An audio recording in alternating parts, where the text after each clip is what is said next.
Much for being here today. I would imagine that this is a difficult day for you and the folks in leadership there when you look at these really heinous allegations. It is. These actions are not representative of the professionalisms and the standards of conduct that we as Border Patrol agents hold ourselves accountable to. All right. So, I mean, when you go through these, there are jokes about a 16-year-old migrant from Guatemala who died in custody. And just to give people a sense of what these are like, it says one member posted a GIF of Elmo with the quote, "Oh, well." Another responded with an image of the words, "If he dies, he dies." I mean, this is, it's one thing to say these are just isolated incidents, sir, but what happens to these individuals who are posting things like this, who obviously don't belong in your leadership group?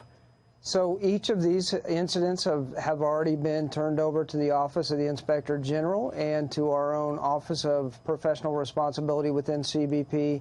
All of these will be thoroughly investigated, and the appropriate actions will be taken. And what is the appropriate action? We'll have to let the investigation take place in order to know what actions to take. So there will be a full investigation, as I said.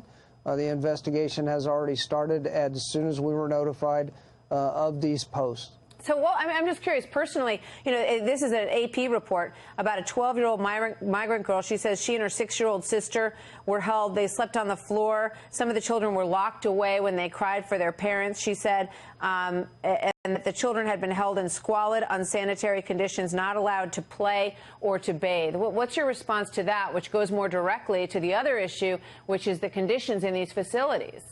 So what I would say is we have been transparent for months in the current capacity issues that we have. Our facilities were not built for long-term detention. They were built for short-term detention.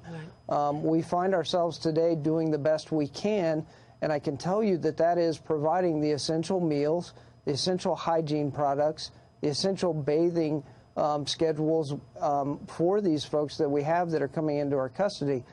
Having said that, as I said before, we are not long-term, not meant to house long-term or short-term detention facilities. And so we need the help of our partners in order to get these individuals out of our custody and get them into the proper areas where they can be cared for in more of a long-term manner. I guess I want to get to the heart of your reaction and the response. I mean, is there a no-tolerance policy for this sort of behavior? Because it certainly doesn't help your cause in getting word out that you're doing the very best you can and that you have so many professionals as part of your ranks, which we have seen and interviewed as well. So, as I said before, there will be a thorough investigation. The proper actions will be taken. And I would also point to a case in point is we've had over 3,400 rescues so far this fiscal year. A lot of those rescues have been agents actually jumping in the water, saving migrants, and actually reviving migrants. Last weekend, we had a young child that an agent jumped in the water, saved, performed CPR, and brought the child back to life. So we hear those stories every day. The men and women of the Border Patrol are out there doing these things. Saving aliens on a daily basis. But unfortunately, those aren't the stories that we're hearing about. Yeah, well, I'm glad that you're mentioning those stories, because obviously there are a lot of very hardworking individuals who are part of your force who are doing the very best they can within the circumstances that exist out there. And I want to make it very clear that we understand that this is not a reflection of the vast majority of the people who are out there. At least that's our understanding. Alexandria Ocasio-Cortez, to mention her again, because she's been visiting these facilities today, she says that women were drinking out of a toilet. Let's listen to that. They put them in a room with no running water, and these women were being told by CBP officers to drink out of the toilet. They were drinking water out of the toilet, and that was them knowing a congressional visit was coming. This is CBP on their best behavior, telling people to drink out of the toilet. Well, what's your response to that, sir?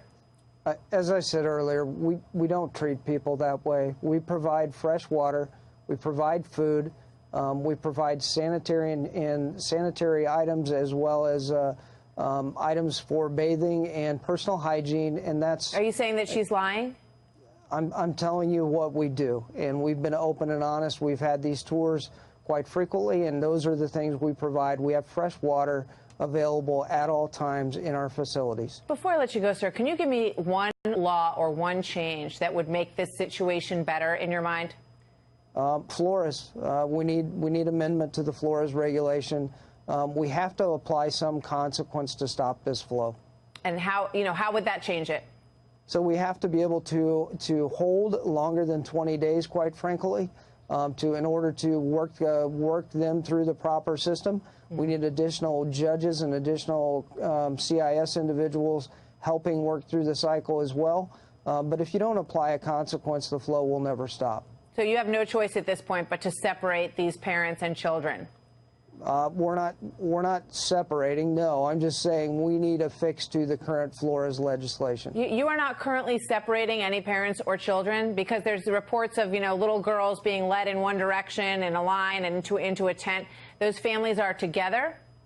If they are not true family members, in other words, a mother, father, or Right. legal guardian rather, or if the parent is convicted of a criminal.